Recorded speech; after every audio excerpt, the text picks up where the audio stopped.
పశ్చిమాసియాలో మరోసారి ఉద్రిక్తతలు భగ్గుమంటున్నాయి. ఈ సమయంలో ఇరాన్ అణు కేంద్రాల వద్ద మళ్లీ కార్యకలాపాలు మొదలయ్యాయన్న అంచనాలు ఆందోళనలు పెంచుతున్నాయి. శాటిలైట్ చిత్రాల ద్వారా ఈ విషయం తెలిసిందని అంతర్జాతీయ మీడియా కథనాలు పేర్కొన్నాయి. Institute for science and international security ఈ ఫోటోలను విశ్లేషించింది.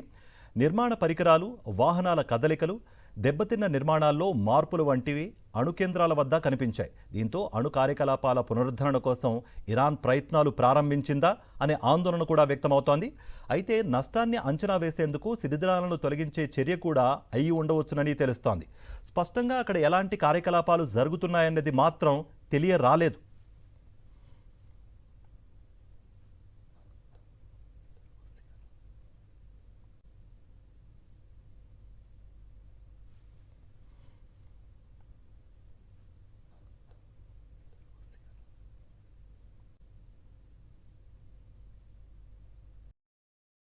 మరిన్ని అప్డేట్స్ కోసం ఛానల్ ను సబ్స్క్రైబ్ చేయండి. నోటిఫికేషన్స్ కోసం బెల్ ఐకాన్ పై క్లిక్ చేయండి.